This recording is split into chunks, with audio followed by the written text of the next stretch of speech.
Well, with the wet April, it caused a lot of planters not to get rolling until the first part of May. John Brien is an agronomist with AgriGold. And John, we're hearing a lot about sidewall compaction. What exactly are we talking about?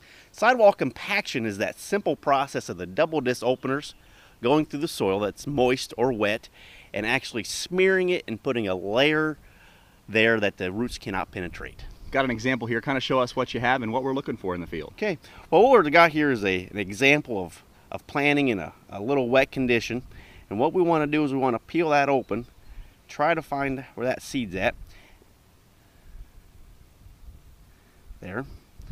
So in this scenario, the grower had a solid closing wheel and he had a spiked closing wheel, and on this side of the planter he had a spike closing wheel that essentially crushed that sidewall and allowed that to crumble and allows those corn roots to grow through. And on this side of the planter he had a solid wheel, and that solid wheel kind of acted as a smearing tool, kind of pushed that soil down against that double disc opener and caused a layer of smearing there. So what happens is that corn plant grows. The corn roots are going to begin growing right about here.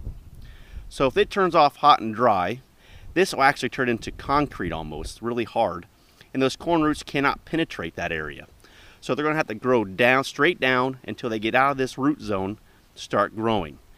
And anytime we limit that root growth going horizontal, that's where we start to lose yield. We lose the amount of root mass we have, the availability to find water and nutrients, and we limit our yield. We're in a no-till situation here on this particular farm. What's your recommendations for that? Well, anytime you're continuous no-till, 100% no-till, not going to go to conventional at all, I would recommend having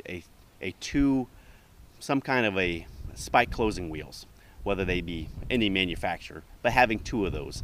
That allows you to crumble your sidewalls really nice and allows those corn roots to grow. If you're partial no-till, partial conventional till, that's where that solid wheel and a spike wheel really come in handy. In this one field we saw mild cases, we saw severe cases of sidewall compaction. What are our options? Well, the option is wait till it's dry. I mean, that's the agronomic dream, is to wait till it's dry, but we know that that's not realistic. So what we do is we try to minimize this. So you try to limit the amount of down pressure you have on your planter, to lighten that load on that wheel as much as possible, and trying to set your planter up for the spiked wheel or some other kind of closing system that eliminates this is the best option. John Brien is an agronomist with AgriGold, our guest on the Ohio AgNet. I'm Ty Higgins reporting.